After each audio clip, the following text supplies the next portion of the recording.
Rencana Tuhan dalam kehidupan kita tidak akan pernah gagal. Meskipun saudara harus menghadapi jatuh bangun, naik turun, pasang surut dalam kehidupan ini. Percaya, kalau saudara serahkan diri kita kepada Tuhan, hidup saudara pada akhirnya pasti menang.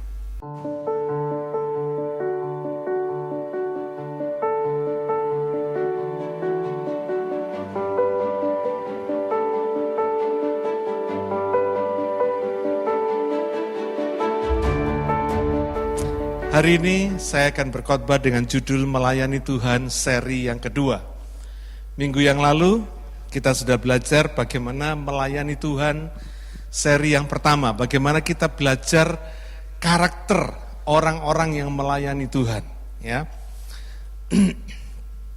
kita sudah belajar bahwa melayani Tuhan itu tidak sama dengan melayani pekerjaan Tuhan. Ya. Melayani pekerjaan Tuhan berhubungan dengan kerja, berhubungan dengan tenaga kita. Semua orang bisa mengerjakannya tanpa harus percaya kepada Yesus. Tetapi melayani Tuhan berhubungan dengan karakter kita. Kita tidak bisa melayani Tuhan tanpa percaya kepada Tuhan Yesus. Kita tidak bisa melayani Tuhan tanpa mengenal pribadinya Yesus, tanpa mengasihinya. Ya. Sehingga melayani pekerjaan Tuhan itu tidak sama dengan melayani Tuhan. Melayani Tuhan tidak bisa tanpa melayani pekerjaannya, tetapi melayani pekerjaannya bisa tanpa melayani Tuhan. Melayani Tuhan pasti melayani pekerjaannya, tapi melayani pekerjaan Tuhan belum tentu melayani Tuhan. Karena itu saudara, melayani Tuhan adalah melayani pribadinya Tuhan.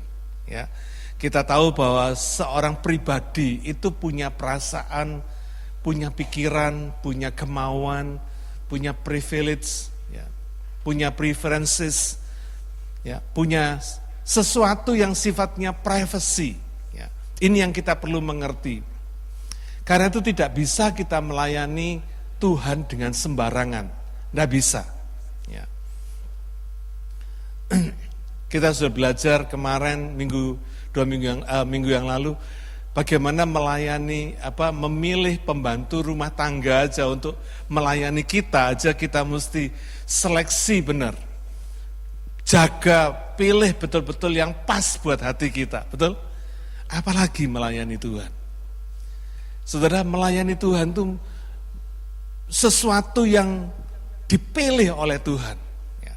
Bukan karena saya mau melayani Tuhan, terus saya bisa melayani Tuhan. Tidak. Tetapi oleh karena kasih karunia dan anugerah Tuhan. Dipilih oleh Tuhan. Ya. Nah, kalau kita dipilih oleh Tuhan, kadang-kadang dalam melayani Tuhan, ketika kita setia melayani Tuhan, kadang-kadang kita merasa hidup kita ini tidak bebas gitu ya. Tidak bebas dari masalah, tidak bebas semau gue, tetapi di dalam keterbatasan kita boleh merasakan kasih karunia dan anugerah Tuhan yang luar biasa.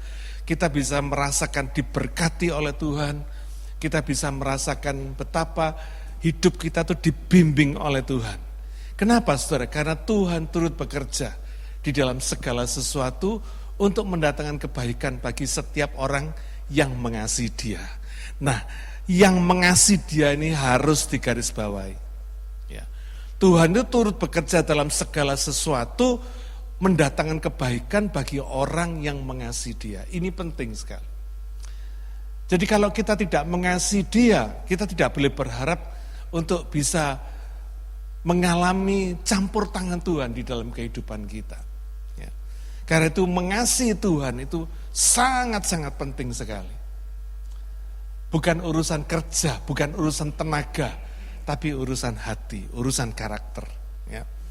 Nah, hari ini kita akan melanjutkan belajar karakter orang-orang yang melayani Tuhan ini. Dari pelayan-pelayan Tuhan yang dicatat Alkitab. Ya. Khususnya yang dicatat di kitab Kolose pasal yang keempat.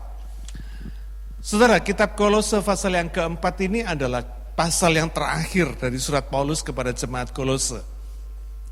Isinya salam, ya. Kelihatannya cuma salam aja dari teman-teman pelayanan Paulus, tapi ternyata bukan cuma sekedar berisi salam kepada jemaat Kolose, tetapi juga berisi informasi-informasi penting tentang karakter-karakter mereka yang melayani Tuhan, yang menjadi teman-teman Paulus ini di dalam melayani Tuhan. Sehingga kita tahu karakter apa yang berkenan di hadapan Tuhan. Ya. Di situ diceritakan dengan agak detail karakter-karakter utama mereka di dalam melayani Tuhan. Nah, kita sudah belajar dari karakter orang pertama yaitu Tikhikus. Saudara masih ingat? Tikhikus ini seorang yang sederhana, yang tidak terkenal, tapi dia adalah orang yang sangat reliable, yang sangat bisa dipertanggungjawabkan, bisa dipercaya untuk menyampaikan segala sesuatu, segala hal ikhwal tentang pelayanan Paulus. Luar biasa ya. Banyak orang melayani Tuhan itu cuma sekedar gitu ya.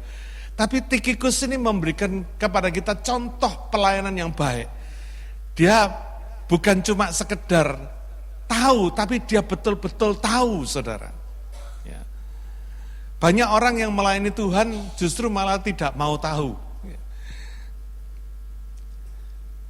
Sudah tidak tahu, tidak mau tahu, tidak berusaha cari tahu, gitu ya, saudara.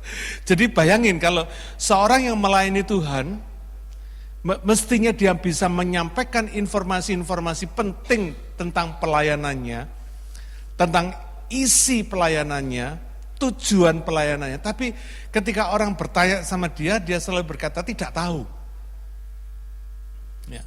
Ini kebiasaan orang yang seringkali apatis, saudara. Ya. Nah, Tikhikus ini seorang yang tahu, sehingga dia dipercaya oleh Paulus untuk bisa memberitahukan segala hal ikhwal tentang pelayanan Paulus. Luar biasa ya. Menjadi representatif Paulus, kira-kira begitu. Padahal dia tidak bisa khotbah, saudara. Malah Tikhikus ini dikenal sebagai seorang yang tukang pos keliling, gitu ya. Tukang mengantarkan surat-surat Paulus dari satu tempat ke tempat yang lain. Dia juga terkenal orang yang serabutan, siap membantu pelayanan apa saja. Ya. Kalau dibutuhkan di sini dia berangkat ke sana, kalau dibutuhkan di situ dia pergi ke situ. Artinya ini orang yang siap jadi ban serep, kira-kira begitu ya. Saudara mau nggak jadi ban serep? Nggak enak loh, saudara. Satu posisi yang tidak enak sekali. Nggak pernah disebutkan Tikhikus ini jabatannya apa, nggak punya jabatan. Tapi dia orang yang setia dan tanggung jawab. Ya. Dia orang yang punya hati hamba. Makanya Paulus mengatakan dia kekasihnya. Yang kekasih katanya. Wah, luar biasa. Dia orang yang tidak suka menuntut, tapi memberi. Ya. Luar biasa. Inilah karakter yang dirindukan oleh Tuhan. Semoga saudara dan saya punya karakter seperti Tikhikus ini. Enggak cari popularitas, tapi setia. Bersedia mengerjakan apa saja yang dibutuhkan. Justru banyak orang saudara, tahu apa yang dibutuhkan, tapi dia tidak berani memberikan dirinya untuk melayani Tuhan. Tahu dia dibutuhkan, tapi dia tidak bisa memberi. Diminta pun kadang tidak mau. Tapi Tikhikus ini luar biasa. Dia adalah orang yang bersedia, siap sedia dalam segala keadaan. Dia mau disuruh apa saja, disuruh pergi kemana saja. Padahal tidak pernah disuruh berkhotbah. Disuruh melakukan pelayanan yang sederhana, jadi tukang pos. Membawa surat-surat Paulus ke sana kemari, serabutan, tapi dia lakukan. Ya, luar biasa. Miliki karakter seperti Tikhikus ini. Ya. Orang yang kedua yang kita sudah belajar yaitu Onesimus. Kita tahu dia ex budak, eks-pelarian. Ya, tuannya bernama Filemon. Kita tahu pada akhirnya Onesimus yang setia ini akhirnya menjadi penghubung pelayanan Paulus kepada Filemon dan kepada jemaat di Kolose. Dan pada akhirnya ex-budak ini, akhirnya dia dikenal sebagai Ignatius, sebagai uskup di Efesus. Luar biasa ya. Orang yang dari tingkat yang paling rendah yaitu budak, diangkat sama Tuhan jadi orang yang paling tinggi sebagai uskup di Efesus. Kalau saudara ke Efesus pada hari ini, masih ada sisa-sisa tempat dan pelayanan dia di sana. Ya. Dia menjadi penghubung antara Paulus dengan orang-orang yang dilayaninya.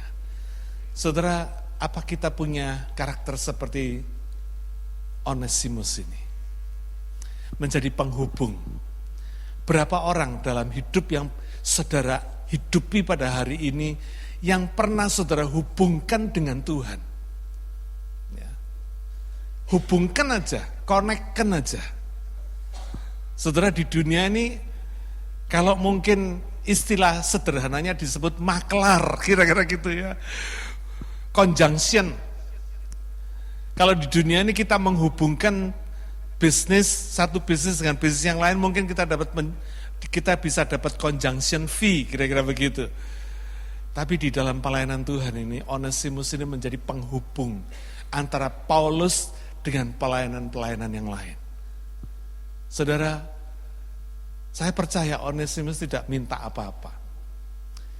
Dia sudah happy jadi penghubung, saudara. Saudara, hari ini mari kita jadi penghubung teman-teman kita, penghubung keluarga kita, penghubung orang-orang dekat di sekitar kita kepada Tuhan. Bukan menghubungkan kepada yang lain, tapi menghubungkan mereka kepada Tuhan. Saudara, saya percaya apa yang kita lakukan tidak pernah sia-sia. Amin. Ya, kelihatannya sederhana, saudara, cuma menghubungkan orang kepada Tuhan. Nanti urusannya Tuhan sendiri. Tapi ketika saudara melakukan tugas dan tanggung jawab kita ini sebagai penghubung anak saudara kepada Tuhan, penghubung teman saudara kepada Tuhan, penghubung keluarga, suami, istri saudara kepada Tuhan, saya percaya. Kalau dunia mengenal conjunction fee, saya percaya di dalam kekekalan pun ada berkat dalam menghubungkan ini. Amin. Ada, saudara. Tidak pernah Tuhan itu melupakan apa yang kita lakukan. Orang yang ketiga, kita sudah belajar dari Aristarchus. Ya. Dikatakan ia teman sepenjara Paulus karena rela menggantikan Epafras yang pada waktu itu dia juga dipenjara bersama Paulus, tapi Aristarchus ini menyediakan dirinya menggantikan Epafras untuk dipenjara bersama Paulus supaya Epafras bisa melayani di tempat yang lain. Luar biasa enggak? Dia orang bebas, orang merdeka, menyediakan diri untuk dipenjara supaya yang dipenjara bisa keluar dari penjara melayani di tempat lain. Luar biasa enggak, saudara ini? Ini karakter dahsyat ini. Seorang pelayan Tuhan seperti ini mana ada? Pernah enggak kita dengar pada hari ini, saudara? Ya, orang bebas bersedia masuk penjara demi yang di penjara bisa keluar penjara untuk melayani di tempat yang lain. Wow. Inilah karakter seorang yang melayani Tuhan, bersedia menderita, rela menderita, sukarela menderita untuk melayani Tuhan. Ini karakter yang tahan uji, saudara. Bukan karakter yang kaleng-kaleng, bukan karakter yang cari enak. Ya, orang bilang mungkin gila ini orang. Ada orang enak cari susah gitu, saudara ya. Tapi inilah Tuhan. Inilah karakter seorang hamba Tuhan. Ya. Orang yang keempat yang kita belajar karakternya yaitu Markus. Ya. Bukan Markus yang ini. Markus, Yohanes Markus. Ya. Kita tahu Markus ini, kemarin kita sudah belajar, ini orang yang menjadi gara-gara putusnya hubungan kerjasama pelayanan Barnabas dan Paulus. Dua tokoh besar di dalam Alkitab. Ya. Ini kalau zaman sekarang kira-kira akan dihujat enggak? Ini akan viral di YouTube, kira-kira begitu ya. Gara-gara si Markus ini, Barnabas dan Paulus ini putus hubungan, saudara. Ketika kita pelajari backgroundnya si Markus ini, ternyata dia seorang yang dilahirkan dari keluarga Kristen di Yerusalem, dididik di zaman Yesus di Yerusalem, mengalami zaman Yesus di Yerusalem, tapi tidak pernah mengikuti Yesus, saudara. Ini kemungkinan besar Markus ini orang kaya di Yerusalem, rumahnya dipakai buat kebaktian, buat persekutuan jemaat mula-mula, saudara bayangin ya. Tapi Markus ini tidak pernah mau dimuridkan oleh Yesus. Dia tidak jadi murid Yesus, belum pernah jadi murid Yesus. Jadi kalau saudara lihat di dalam kitab Matius 10 ayat 2-4, di mana ada daftarnya murid Yesus, tidak ada nama Markus di sana. Ya. Bahkan dia akhirnya menjadi gara-gara putusnya hubungan Barnabas dan Paulus. Ya. Dia banyak dikecam, karena gara-gara Markus ini orang banyak menyesalkan kenapa Paulus harus meninggalkan Barnabas. Ya. Tapi itulah Tuhan. Orang yang seperti Markus ini kalau menurut hukum dunia sudah nggak kepake, saudara, kira-kira begitu ya. Tapi Tuhan lain. Orang punya karakter seperti Markus ini ternyata dipakai oleh Tuhan jadi penulis Injil yang pertama, yaitu Injil Markus. Dari Injil Markus ini informasinya dipakai untuk Matius dan Lukas menulis Injil sinoptik yang lain. Saudara lihat Tuhan, ya, bagi manusia mungkin dia tidak berarti, atau mungkin orang kesal lihat dia ini gara-gara ini, penyebab ini, penyakit ini, kira-kira begitu ya. Tapi bagi Tuhan, di dalam tangan Tuhan yang penuh kuasa dan penuh belas kasihan, orang yang seperti Markus dijadikan Tuhan penulis kitab Injil yang pertama. Dahsyat enggak, saudara? Luar biasa ya. Karena itu jangan pernah kita tuh menilai orang dari luarnya, saudara. Jangan menilai buku dari covernya, katanya begitu. Jangan lihat orang itu dari permulaannya. Ya. Jangan nilai dia dari bab pendahuluannya, tapi lihat kesimpulannya. Tuhan itu selalu bekerjanya itu bukan pada awalnya. Banyak sekali kita ini berapi-api pada awalnya, tapi pada akhirnya kita ini memble, saudara. Ya, jangan sampai kita jadi seperti itu. Ya. Biar kita punya karakter seperti Markus ini. Biar pada awalnya badung-badung gitu ya. Enggak mau dimuridkan, enggak pernah mau mengikuti pelayanan, tapi pada akhirnya setia. Pada akhirnya menyerahkan diri, dipakai oleh Tuhan luar biasa. Ya. Matius 12 ayat yang 20 berkata, buluh yang patah terkulai tidak akan diputuskannya, sumbu yang pudar nyalanya tidak akan dipadamkannya, sampai ia menjadikan hukum itu menang. Rencana Tuhan dalam kehidupan kita tidak akan pernah gagal. Meskipun saudara harus menghadapi jatuh bangun, naik turun, pasang surut dalam kehidupan ini. Percaya, kalau saudara serahkan diri kita kepada Tuhan, hidup saudara pada akhirnya pasti menang. Ya, pasti menang, karena rencana Tuhan tidak akan pernah gagal. Segala yang baik yang sudah ditaruh Tuhan di dalam kehidupan kita, pasti terjadi. Ya, kita nggak perlu ragu-ragu. Orang yang kelima yang kita bisa belajar adalah Barnabas. Ya. Seorang yang dari keluarga imam Yahudi di Siprus. Dia orang yang terkenal banget. Dia seorang kaya. dan murah hati. Ya. Kadang-kadang orang kaya pelit, tapi Barnabas ini orang kaya yang murah hati. Dia jual propertinya dia di Siprus untuk diberikan kepada jemaat di Yerusalem yang membutuhkan. Ya. Dan Barnabas ini disebut sebagai cousin-nya Markus tadi ya.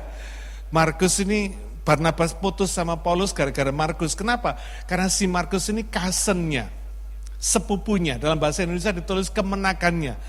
Menurut saya itu perlu dikoreksi ya, terjemahan yang salah itu. Bukan kemenakan, bukan keponaan, tapi cousin, sepupu, ya, saudara sepupu. Nah, Barnabas ini orang yang istimewa, saudara. Barnabas ini orang yang membawa Saulus sebelum namanya diganti Paulus. Saulus yang sudah bertobat ya, dalam perjalanan ke Damsyik, dia mau menganiaya jemaat di Damsyik, tapi akhirnya di tengah jalan dia ketemu Yesus. Akhirnya Saulus ini bertobat, lalu ketika Saulus ini bertobat, meskipun dia sebagai penganiaya jemaat, dia memberanikan diri ke Yerusalem. Tujuannya supaya dia diterima oleh rasul-rasul yang ada di Yerusalem pada waktu itu. Tapi rasul-rasul Yerusalem tidak berani menerima Paulus yang dikenal sebagai penganiaya jemaat. Kira-kira kalau hari ini Saulus ini dikenal sebagai teroris, kira-kira begitu saudara ya. Pembunuh jemaat, karena dia keluar masuk menganiaya orang Kristen. Tapi Barnabas inilah yang menerima Saulus pertama kali. Barnabas inilah yang menjamin Paulus, yang membawa Saulus ini ketemu kepada para rasul di Yerusalem. Yang menjamin Saulus. Sehingga akhirnya Saulus ini diterima oleh rasul-rasul di Yerusalem. Dan Saulus ini dikenal pada waktu itu sebagai muridnya Barnabas. Bayangin saudara ya, orang sekali bersaulus, sekali berpaulus, muridnya Gamaliel, dia diterima oleh Barnabas. Bayangin, betapa hebatnya orang Barnabas ini. Barnabas ini juga yang mewakili para rasul di Yerusalem pada waktu itu untuk ke Antioquia, menerima orang-orang yang non-Yahudi, yang percaya Injil. Sehingga akhirnya di Antioquia lah orang-orang yang percaya Yesus ini disebut Kristen.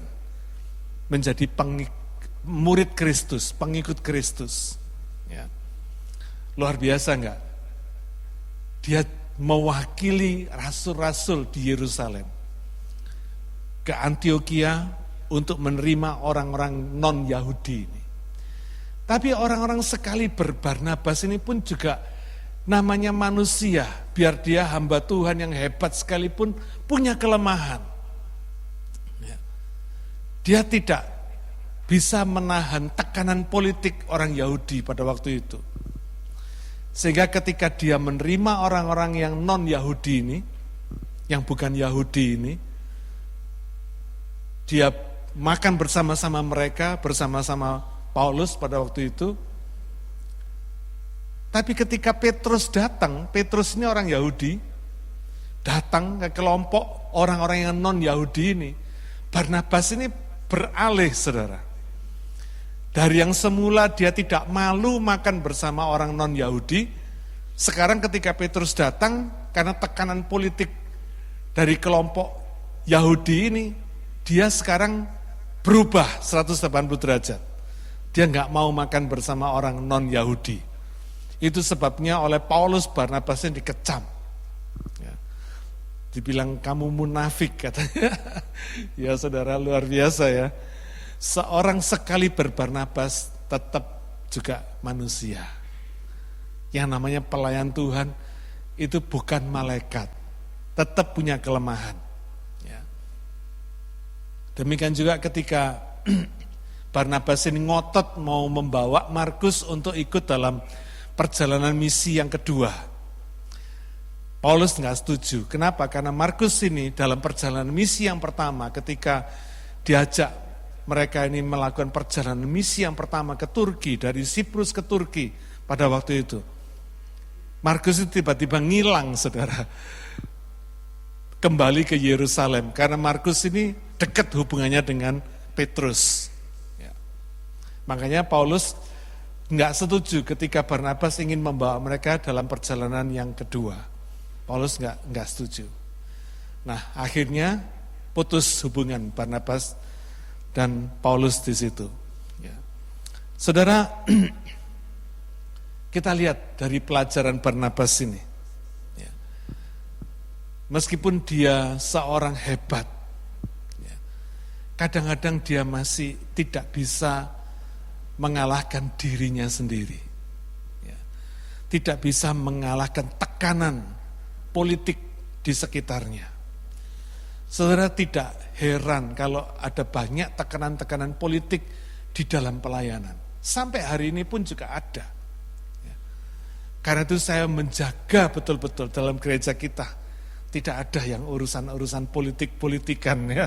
Nggak ada trik-trik, nggak ada segala macam politik-politik di dalam gereja. Nggak ada. Saya jamin itu. Ya. Di sini kita belajar untuk bertumbuh di dalam satu jemaat sesuai firman Tuhan. Ya. Sayang ya saudara, orang sekali berbarnabas ya, harus berakhir seperti itu.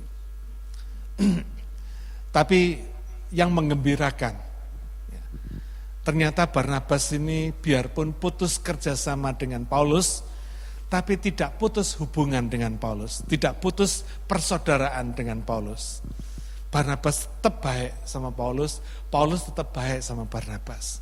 Bahkan di dalam tradisi dituliskan, ketika meninggal, Paulus menuliskan bahwa Barnabas ini ketika meninggal, dia mendapati ada Injil Matius di dadanya, katanya. Tapi ini sebuah tradisi. Kita tidak bisa menganggap ini sebagai satu kebenaran. Tapi menurut cerita seperti itu. Nah, sekarang kita akan belajar dari karakter Tuhan, dari karakter pelayan Tuhan yang lain. Mari kita baca kitab Kolose pasal 4 ayat yang ke-11. Dan dari Yesus yang dinamai Yustus, hanya ketiga orang ini dari antara mereka yang bersunat, yang menjadi temanku sekerja untuk kerajaan Allah. Mereka itu telah menjadi penghibur bagiku. Saudara, di dalam ayat yang ke-11 dikatakan, Paulus mengatakan hanya 3 orang teman sekerja Paulus yang bersunat. Artinya teman sekerja Paulus yang orang Yahudi. Yaitu siapa? Markus, Aristarkus, dan Yesus Yustus ini. Ya. Yang lainnya, artinya teman Paulus, teman pelayanan Paulus yang lainnya bukan orang Yahudi. Ya. Apa yang kita bisa melihat di sini? Melayani Tuhan itu cross culture, saudara. Ya. Karena itu tidak kebetulan saudara dan saya ditaruh Tuhan ada di Australia. Di sekeliling kita banyak orang yang non-Indonesia, betul? Karena itu menjadi tugas dan tanggung jawab kita juga untuk melayani Tuhan di antara orang-orang ini. Cross culture, lintas budaya. Saudara dan saya harus bisa bekerja sama dengan orang-orang seperti ini. Orang-orang yang non-Indonesia ini. Dengan orang-orang yang lain budaya ini. Jangkaulah orang-orang yang bisa saudara jangkau. Bukan yang ingin saudara jangkau. Banyak orang yang melayani Tuhan ingin menjangkau orang-orang yang dia pikir bagus, yang dia pikir baik. Tidak. Kita ini menjangkau orang yang bisa kita jangkau, bukan yang ingin kita jangkau. Jadi kalau saudara dikirim Tuhan, orang-orang yang ada di sekitar saudara, nah orang-orang itulah yang bisa saudara jangkau. Gak perlu cari yang tidak bisa saudara jangkau. Yang bisa saudara jangkau, saudara jangkau. Layani mereka sebaik mungkin. Sampaikan kebenaran. Sharing, bersaksilah tentang apa yang saudara alami bersama Tuhan setiap hari. Ya. Itu orang-orang yang bisa saudara jangkau. Yang bisa saudara layani. Ya. Orang yang keenam, yaitu Yesus Justus ini, punya arti adil, nama artinya itu adil atau pantas. Ya.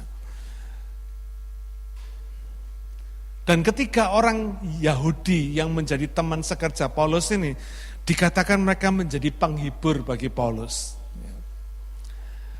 Yesus Justus ini punya arti kata yang taat dan suka kepada Taurat. Yang setia mengikuti Yesus sejak pelayanan Yohanes Pembaptis. Karakter yang setia dan taat, suka kepada firman Tuhan ini yang menjadi keharusan bagi setiap orang yang melayani Tuhan. Kita tidak mungkin melayani Tuhan tanpa suka, tanpa taat, tanpa setia kepada firman Tuhan. Gak bisa.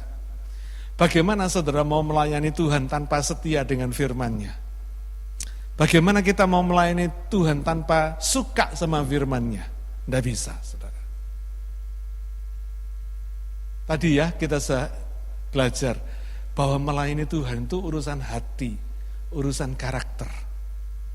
Sehingga Tuhan itu tahu betul, saudara ini cinta firman apa enggak? Atau cuma saudara ini ke gereja saja? Atau cuma suka melayani, suka kerjanya, suka aktivitas pelayanannya? Tapi hati saudara tidak mengasihi Tuhan. Saudara, ini penting loh. Banyak pelayan-pelayan Tuhan tidak memperhatikan urusan hati ini. Padahal hati ini adalah sesuatu yang paling diperhatikan oleh Tuhan. Kalau saudara memprioritaskan Tuhan, Tuhan juga memprioritaskan saudara. Ini urusan hati, saudara. Tadi kita sudah belajar ya, bagaimana kita bisa melayani, mengerjakan pekerjaan Tuhan, tapi tanpa melayani Tuhan. Kenapa? Karena hati kita mungkin tidak mengasihi Tuhan. Ini penting, saudara. Tapi saya percaya orang yang hatinya mengasihi Tuhan, yang hatinya suka dan taat kepada Tuhan, dia akan melayani Tuhan, melayani pekerjaannya. Bagaimana kita ingin diprioritaskan, diutamakan oleh Tuhan, kalau kita tidak mau mengutamakan dan memprioritaskan Tuhan? Nangkep gak saudara ya? Karena Tuhan itu adil. Saudara harus ingat ini, di samping Dia mengasihi kita, tapi Dia adil.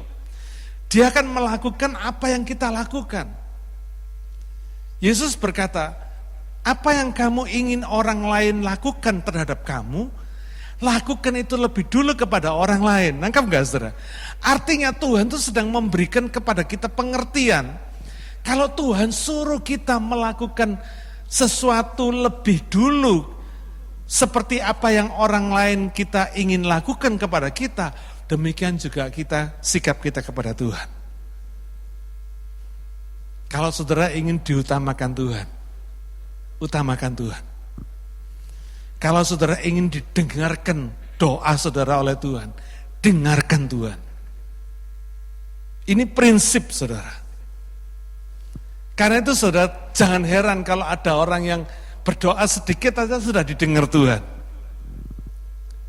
Tapi ada orang yang berdoa sampai ngotot-ngotot gak didengar sama Tuhan.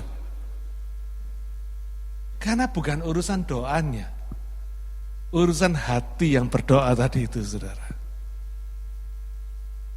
Ya.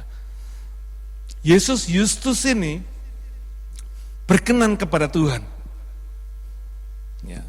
Dia juga disebut sebagai Yusuf Barsabas. Saudara ingat ya kata Barsabas ini. Dia adalah salah satu orang yang dicalonkan untuk menjadi pengganti Yudas Iskariot. Ya. Nama lainnya dia disebut Titus. Jadi dikenal sebagai Gaius Titus Justus. Apa hebatnya orang ini, saudara?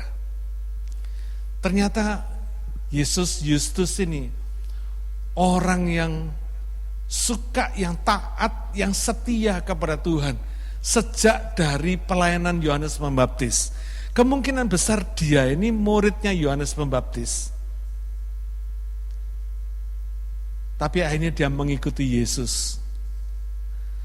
Dan hebatnya Yesus Yustus ini, orang yang pernah mengalami kehidupan yang tidak mulus, saudara. Ya. Dia pernah diracun oleh orang kafir. Diracun oleh orang yang tidak percaya Tuhan Yesus. Menggunakan bisa ular. Yesus ini diracun, tapi nggak mati, saudara. Luar biasa ya. Karena itu dalam Markus 16 ayat 17 dikatakan, tanda-tanda ini akan menyertai orang-orang yang percaya. Mereka akan mengusir setan-setan demi namaku, mereka akan berbicara dalam bahasa-bahasa yang baru bagi mereka, mereka akan memegang ular dan sekalipun mereka minum racun maut, mereka tidak akan mendapat celaka. Mereka akan meletakkan tangannya atas orang sakit dan orang sakit itu akan sembuh. Yesus Yustus ini orang yang pernah diracun oleh Tuhan. Oleh orang kafir. Hebat ya saudara. Melayani Tuhan itu kadang gak mulus. Gak mulus, perjalanannya tidak smooth. Tapi ketika kita mau setia, ketika kita mau taat, ketika kita sungguh-sungguh, ketika kita mengutamakan Tuhan, Tuhan mengutamakan kita. Bayangin, diracun, dikasih bisa ular, dia gak mati, saudara. Ya. Kadang kita harus berani pikul salib. Ngeri memang, ya. Tapi ngeri-ngeri sedap. Bersama Tuhan itu ngeri-ngeri sedap, saudara. Ya. Saya nikmati bersama Tuhan, itu luar biasa sekali. Ya.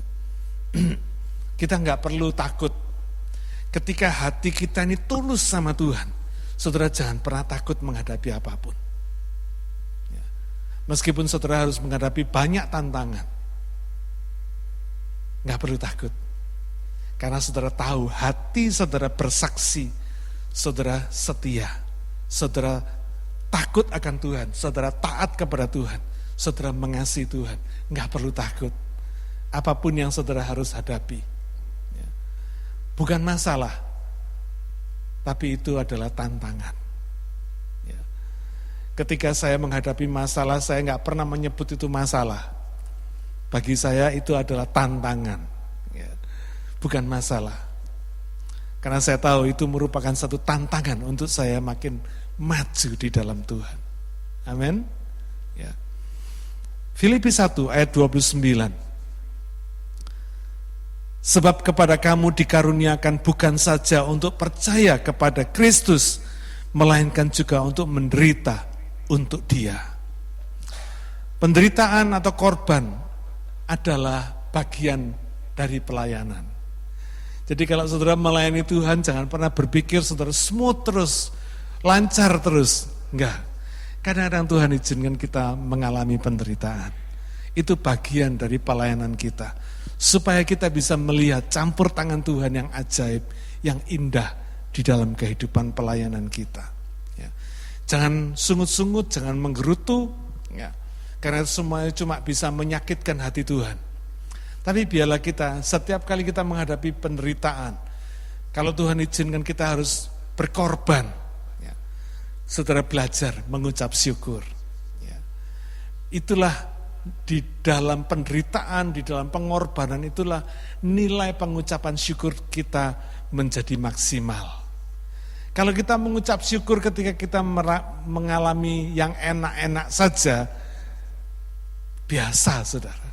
Orang dunia yang gak percaya pun juga bisa mengucap syukur kalau ngalamin yang enak, betul gak? Tapi ketika kita ngalamin gak enak, lalu kita belajar mengucap syukur, itulah nilai pengucapan syukur yang maksimal, yang menyenangkan hati Tuhan. Ya.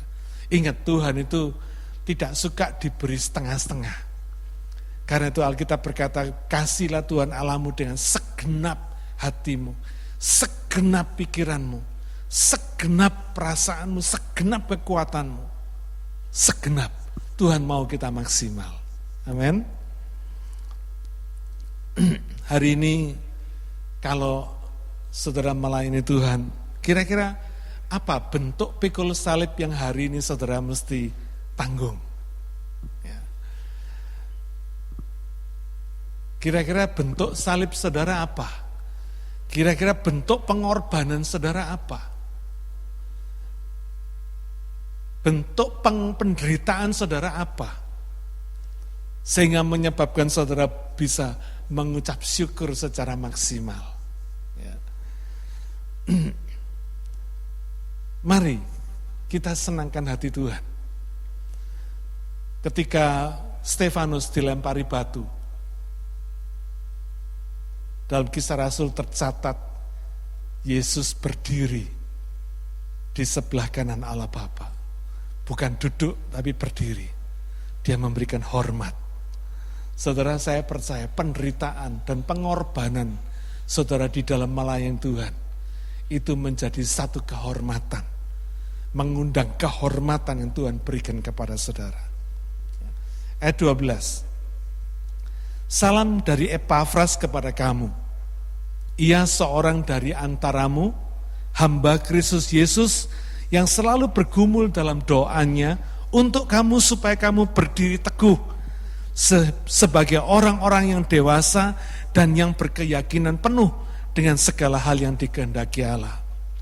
Sebab aku dapat memberi kesaksian tentang dia, bahwa ia sangat bersusah payah untuk kamu dan untuk mereka yang di Laodikia dan di Hierapolis. Saudara, orang ketujuh yang kita belajar adalah Epafras. Ya. Nama Epafras ini artinya lovely, indah. Ya. Dikatakan dia hamba Kristus yang rela dipenjara. Ya. Tadi ya kita sudah bahas, Epafras ini rela dipenjara bersama Paulus. Ya, hebat. Sampai ia digantikan Aristarkus tadi untuk melayani di tempat yang lain. Dan apa rahasianya sehingga Epafras ini bisa taat dan kuat dalam pelayanan? Sampai rela menderita, rela dipenjara. Apa rahasianya?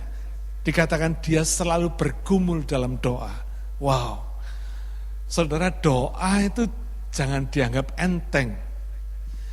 Ada banyak orang Kristen berkata gini, ya Pak, saya cuma bisa berdoa. Loh, doa itu dahsyat saudara.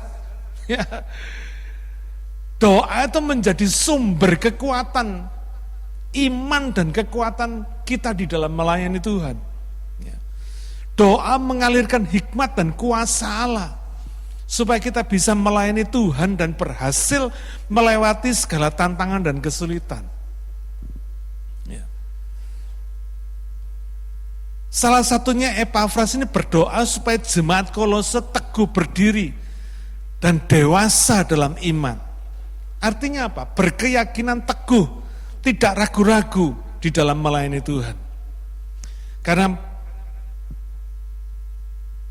pelayanan itu adalah hal yang dikehendaki oleh Allah. Saudara nggak pernah ragu-ragu, jangan pernah ragu-ragu dalam melayani Tuhan. Karena kita tahu pasti melayani Tuhan itu adalah sesuatu yang dikehendaki Allah. Sesuatu yang diberi anugerah oleh Allah. Diberi kasih karunia oleh Allah. Kita diselamatkan oleh Tuhan untuk melayani Tuhan. Amin. Anugerah, saudara. Kalau sudah diberi anugerah keselamatan, maka saudara diberi Tuhan anugerah melayani Tuhan. Dengan apapun yang saudara bisa. Dengan apapun kasih karunia yang Tuhan berikan dalam hidup saudara. Dari hal yang paling kecil. Nanti Tuhan akan tambahkan tanggung jawab yang semakin besar. Ya. 2 Korintus 5 ayat yang ke-7. Dikatakan sebab hidup kami ini adalah hidup karena percaya, bukan karena melihat. Coba perhatikan. Paulus berkata bukan hidup saya, bukan. Hidup kami. Artinya apa? Paulus menjadi saksi, bersaksi bahwa bukan cuma dia yang hidup oleh iman, tapi dia bersama teman-teman pelayanan dia ini. Termasuk Epafras ini. Makanya dia tidak pernah ragu-ragu mengatakan kami. Melayani Tuhan itu full faith. Saya pakai dua istilah saya sendiri. Melayani Tuhan itu full faith and faithful. Full faith artinya apa? dengan iman. Ya. Faithful, setia. Gampang ya ingatnya ya. Kalau saudara mau melayani Tuhan, ingat aja, full faith and faithful. Dengan iman sepenuhnya dan dengan setia. Itu melayani Tuhan. Ya. Tidak ikut arus. Banyak orang melayani Tuhan ikut arus, saudara. Ikut-ikutan. Ngikuti tren. Saudara, itu bukan melayani Tuhan. Melayani karepmu dewe, kira-kira begitu ya. Melayani keinginan kita sendiri. Ya. Melayani Tuhan itu bukan urusan trendy, bukan. Bukan. Tapi melayani Tuhan itu menyenangkan hati Tuhan yang kita layani. Ya. 1 Korintus 15 ayat yang ke-58 berkata, karena itu saudara-saudaraku yang kekasih, berdirilah teguh, jangan goyah, dan giatlah selalu dalam pekerjaan Tuhan. Sebab kamu tahu bahwa dalam persekutuan dengan Tuhan, jeripayahmu tidak sia-sia. Epafras ini bersusah payah melayani 3 jemaat. Ya. Jemaat Kolose, Laodikia, dan Hierapolis. Nah, saya perhatikan, jemaat Laodikia, ingat enggak? Ada 7 surat yang ditujukan kepada jemaat di kitab Wahyu pasal yang ketiga.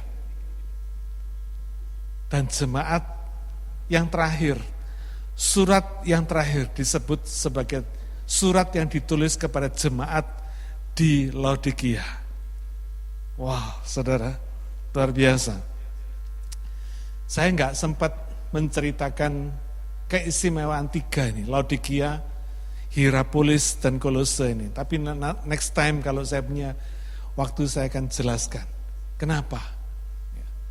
Tapi ternyata surat kepada jemaat di Laodikia ini menjadi surat terakhir kepada 7 jemaat yang dilihat oleh Rasul Paulus dalam penglihatannya di Pulau Patmos. Saudara baca dalam kitab Wahyu pasal yang ketiga ayat 14 sampai 22. Saudara, setiap kali saya bersaksi, setiap kali saya melayani, saya selalu berpikir begini, mungkin ini pelayanan yang terakhir buat saya. Karena mungkin saya nggak punya kesempatan lagi. Dan yang kedua, saya berpikir begini, mungkin ini adalah orang terakhir yang Tuhan mau selamatkan. Sebelum Tuhan datang yang kedua kali. Itu sebabnya saya tidak pernah mundur dengan kondisi apapun. Saya selalu menghargai kesempatan yang Tuhan berikan dalam hidup saya untuk saya bisa sharing, untuk saya bisa bersaksi, dan saya bisa melayani. 1, mungkin itu kesempatan terakhir buat kita sendiri, karena mungkin kita nggak punya kesempatan lagi. Yang kedua, mungkin itu adalah orang terakhir yang akan Tuhan selamatkan melalui pelayanan kita. Nangkep nggak? Seperti tadi ya, seperti surat terakhir ke jemaat di Laodikia tadi. Luar biasa. Ya. Ayat yang ke-17, Kolose pasal 4. Dan sampaikanlah kepada Arkipus, perhatikanlah supaya pelayanan yang kau terima dalam Tuhan, kau jalankan sepenuhnya. Salam daripadaku Paulus, salam ini kutulis dengan tanganku sendiri. Ingatlah akan belengguku, kasih karunia menyertai kamu. Orang ke-8 adalah Arkipus. Ya. Tidak banyak yang diketahui tentang Arkipus ini, tapi pesannya jelas. Supaya pelayanan yang kau terima dalam Tuhan, kau jalankan sepenuhnya. Nah saudara, ini yang perlu kita ngerti. Bahwa pelayanan itu satu privilege, satu hak istimewa yang Tuhan berikan kepada kita, yang tidak diberikan kepada semua orang. Jadi ketika Tuhan mempercaya kita untuk melayani Dia, lakukan ini sepenuhnya. Ini pesannya kepada Arkipus. Kau jalankan sepenuhnya. Kau jalankan sebaik-baiknya. Meskipun harus menderita. Meskipun harus mengalami tantangan. Meskipun harus naik turun, harus jatuh bangun. Tapi pesannya kepada Arkipus jelas. Jalankan sepenuhnya. Wow. Seperti mandat yang Tuhan berikan kepada kita. Untuk kita lakukan sepenuhnya. Bukan setengah-setengah. Sepenuhnya. Ya. Karena Tuhan sudah lebih dulu mati buat kita. Dia sudah lebih dulu menderita buat kita. Ketika saudara harus menderita, ingat. Yesus lebih dulu menderita buat kita. Ketika saudara harus menghadapi tantangan, ingat. Yesus lebih dulu menghadapi tantangan. Ketika saudara harus bayar harga, ingat Tuhan lebih dulu bayar harganya buat kita. Semua yang kita harus alami hari ini di dalam kita melayani Tuhan, sebetulnya sudah lebih dulu diberikan Tuhan kepada kita. Dan kalau kita boleh mengambil bagian dalam apa yang sudah Tuhan lakukan terhadap kita, betapa kehormatan itu diberikan pada kita. Makanya Paulus berpesan kepada Arkipus, jalankan sepenuhnya. Jalankan sebaik-baiknya. Ya. Melayani Tuhan bukan karena berapa banyaknya atau berapa lamanya kita melayani Tuhan. Tapi berapa banyak kasih dan tanggung jawab yang kita berikan dalam pelayanan kita. Ini penting. Ya. Berapa banyak kasih, tanggung jawab, dan komitmen yang kita berikan di dalam kita melayani Tuhan. Mari saudara, warisi legacy atau legacy karakter ini yang diberikan oleh kita kepada kita oleh para pelayan Tuhan yang dicatat di Alkitab ini. Ya. Dan kalau boleh saya simpulkan, para pelayanan Tuhan ini yang nomor satu, dia beriman, artinya mempercayai Tuhan, berani mempercayai Tuhan. Ya, meskipun mungkin mereka tidak mengerti Tuhan sepenuhnya, tapi beriman, mereka percaya, berani mempercayai Tuhan. Yang kedua, mereka punya percaya diri, saudara. Ya, bahwa apa yang mereka lakukan itu berkenan di hadapan Tuhan. Mereka tahu bahwa segala sesuatu yang mereka lakukan itu berkenan di hati Tuhan. Saya dalam hidup ini, saya punya satu kesempatan memimpin salah satu komunitas suku yang di Jawa Timur terkenal paling ganas gitu ya. Saya nggak perlu sebutkan nama sukunya, saudara pasti tahu. Ya. Kelompok ini saya kagumi, ya. Suku ini saya kagumi. Rata-rata mereka ini kurang berpendidikan, tapi PD-nya, percaya dirinya luar biasa. Pernah nggak saudara lihat orang jual bensin campur di tempat dimasuk keluarnya pom bensin?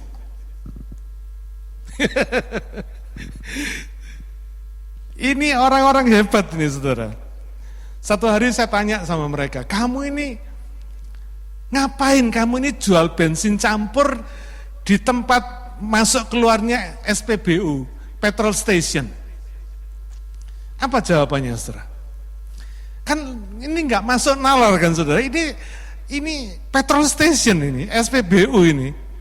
Tapi dia jual bensin campur di tempat masuk keluarnya, saudara. Bayangin. Tapi ketika saya tanya, jawaban mereka gini, Pak, rezeki itu semua dari Tuhan. Dia bilang, rezeki itu dari Tuhan, katanya. Jadi kalau ada orang yang beli di SPBU itu, Pak, pasti juga ada orang yang beli di saya, katanya. Saya bilang, ini orang memang hebat ini.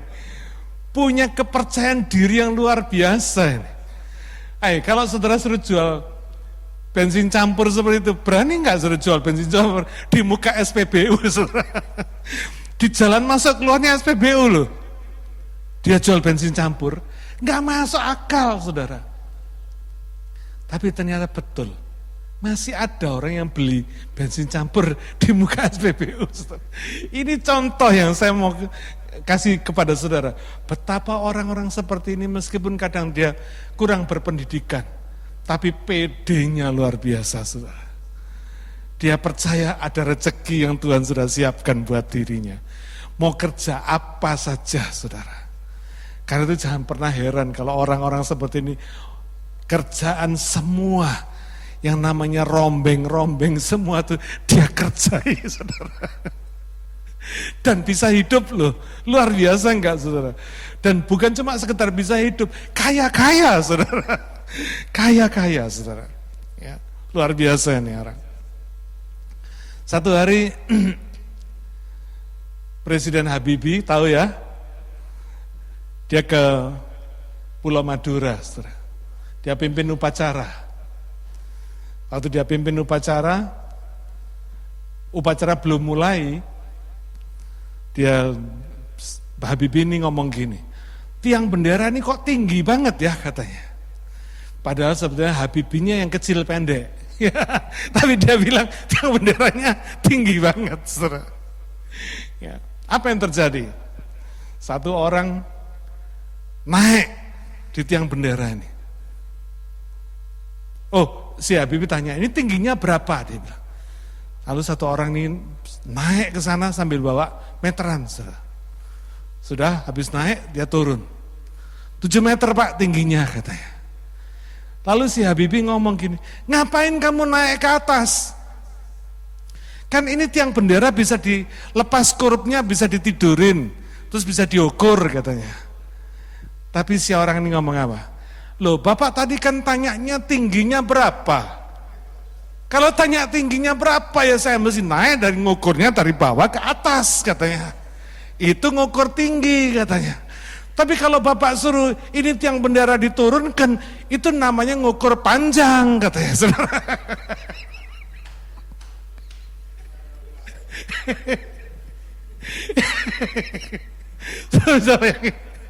Ini orang-orang hebat ini.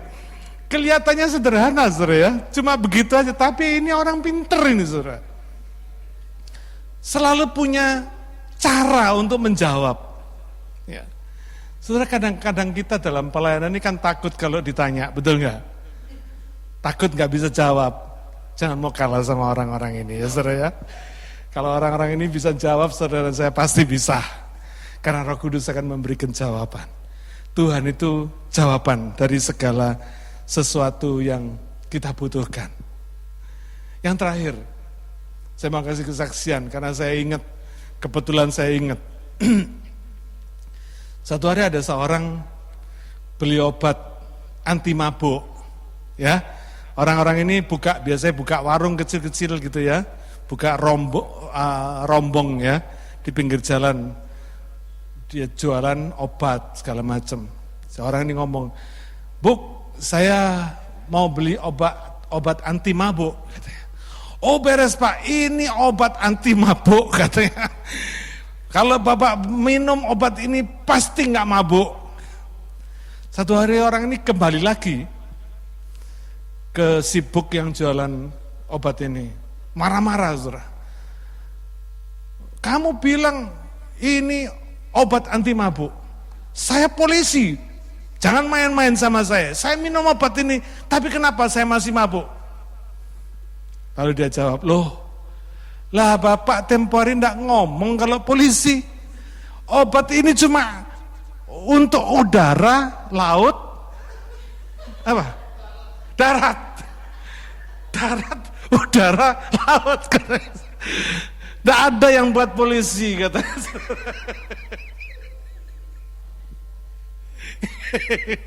Saudara, makanya saya bilang, dalam melayani Tuhan, jangan pernah kalah sama orang-orang ini ya. Saya ini kebetulan sempat memimpin mereka, jadi saya tahu mereka, saudara. Hebatnya mereka ini luar biasa ya. Sungguh-sungguh saya mengagumi mereka. Bukan merendahkan mereka, tapi saya sungguh mengagumi mereka. uletnya minta ampun, beraninya minta ampun, cerdasnya minta ampun. Meskipun kadang kurang berpendidikan. Ya. Kalau mau berpendidikan, enggak. Tapi bukan berarti tidak cerdas.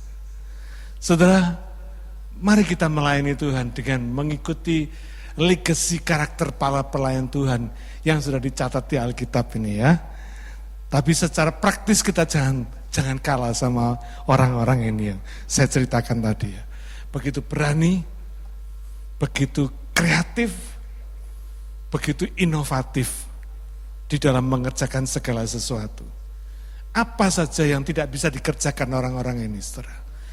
Mulai dari kertas rombeng, sampai besi rombeng, sampai apapun juga yang sifatnya rombeng, yang sudah tidak terpakai oleh saudara dan saya. Sama orang-orang yang bisa dikelola dan bisa dijadikan bisnis dan bisa jadi duit. Hebat nggak orang-orang ini? Hebat, saudara. Hebat. Saya bayangin kalau orang-orang ini berpendidikan, mungkin lebih hebat lagi ya, saudara. Wong yang enggak berpendidikan aja seperti ini. Apalagi kalau dia berpendidikan. Saya percaya kita enggak bakal kalah. Amin. Kita melayani Tuhan dengan penuh sukacita. Mari kita berdoa. Bapak, terima kasih. Karena hari ini kami sudah belajar bagaimana kami bisa punya karakter di dalam melayani Tuhan. Biarlah kami sungguh-sungguh merendahkan diri di hadapan-Mu Tuhan. Karena kami tahu melayani Tuhan adalah satu kehormatan yang boleh kami kerjakan dalam hidup ini. Kami tidak layak melayani Engkau, tapi Engkau yang melayakkan kami. Engkau yang mempercayai kami. Kami tidak mampu, tapi Engkau yang memampukan kami di dalam melayani Engkau. Kami sungguh-sungguh percaya Engkau Tuhan yang ajaib, yang luar biasa di dalam kehidupan kami. Tuhan, terima kasih. Meteraikan firman-Mu di dalam hati dan pikiran kami, supaya boleh kami lakukan dalam hidup kami sehari-hari. Dalam nama Tuhan Yesus kami berdoa. Amin.